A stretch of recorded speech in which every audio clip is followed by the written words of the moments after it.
கத்திரிக்காய் பச்சடி செய்கிறதுக்கு ஃபஸ்ட்டு வந்து அடுப்பில் பேன் வச்சுட்டு நம்ம எண்ணெய் ஆட் பண்ணிக்கலாம். நான் வந்து ஃபஸ்ட்டு 1 டேபிள் ஸ்பூன் அளவுக்கு எண்ணெய் சேர்த்துருக்கேன். 1 டேபிள் ஸ்பூன் அளவுக்கு கடலைப்பருப்பு, உளுத்தம்பருப்பு அது வந்து நம்ம கொஞ்சம் நல்லா சாட் பண்ணிக்கலாம்.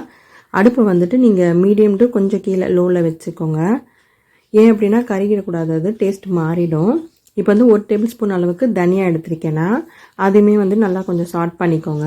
பூண்டு வந்து பார்த்தீங்கன்னா பெரிய பூண்டை எடுத்திருக்கேன், அதனால் 2 போட்டிருக்கேன். சின்னது அப்படி எடுத்தீங்க அப்படின்னா ஒரு 4-5 பூண்டு எடுத்துக்கோங்க. அதையும் நல்லா வதக்கி விட்டுக்கோங்க கொஞ்சம்.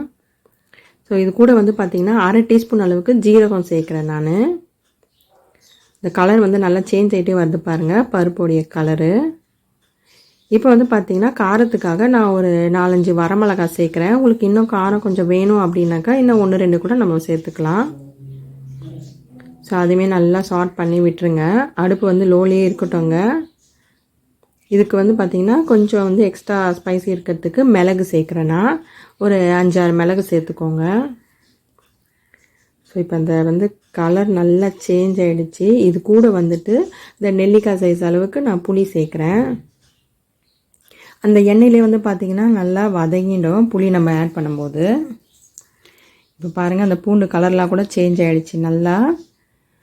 ஓகே, இப்போ வந்துட்டு நம்ம இதை நல்லா ஆற வச்சிடணும். ஆற வச்ச பிறகு தான் நம்ம வந்து மிக்சியில் போட்டுட்டு அரைக்கணுங்க.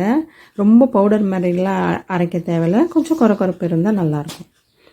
இப்போ அது ஆறட்டோங்க. அதுக்குள்ளே நம்ம கத்திரிக்காய் வேக வச்சிடலாம். இப்போ மறுபடியும் வந்து பார்த்திங்கன்னா 2 டேபிள் ஸ்பூன் அளவுக்கு எண்ணெய் ஆட் பண்ணிக்கோங்க பேனில். நான் வந்து பார்த்திங்கன்னா ஒரு 1/4 கிலோ அளவுக்கு கத்திரிக்காய் எடுத்திருக்கேன். இந்த மாதிரி கட் பண்ணி அதை ஆட் பண்ணியிருக்கேங்க. கட் பண்ண உடனே நீங்கள் தண்ணியில் சேர்த்துருங்க, அப்போ தான் கலர் சேஞ்ச் ஆகாது. இது வந்து பார்த்திங்கன்னா நல்லா அப்படியே சாஃப்டாக வெந்துடணும், இந்த எண்ணெயிலே நல்லா வெந்துடணும். அப்போ தான் நம்மளுக்கு மிக்சியில் போடும்போது நல்லாயிருக்கும், இல்லைன்னா அது ஒரு மாதிரி பச்சை வாசனையாக தெரியும். இந்த கலர் வந்து சேஞ்ச் ஆகிட்டே வருது பாருங்கள், கத்திரிக்காயுடைய கலரு நல்லா வெந்துகிட்டே வருது. சாஃப்ட் ஆகணும். 1-2 அங்கங்கே கொஞ்சம் வேகாமல் இருக்குது. ஸோ அதையுமே நல்லா நம்ம வேக வச்சிடணும். அடுப்பு வந்து மீடியம்லேயே இருக்கட்டும்ங்க, ஹையில் வைக்காதீங்க. இப்போ வந்து அப்படியே நல்லா சாஃப்டான பிறகு இதையுமே வந்து நல்லா ஆற வச்சுட்டு நம்ம அந்த பவுடர் கூட அரைச்சி எடுத்துக்கணுங்க. இப்போ இது வந்து பாருங்கள் நம்ம அரைச்சிக்கலாம். இது கூட வந்துட்டு காஷ்மீரி சில்லி சேர்க்குறேன்னா அந்த கலருக்காக. உங்களுக்கு வேண்டாம்னா ஸ்கிப் பண்ணிக்கலாம். நீங்கள் உப்பு சேர்த்துக்கோங்க தேவையான அளவுக்கு. இதை வந்து கொரப்பாக அரைச்சி எடுத்துக்கோங்க.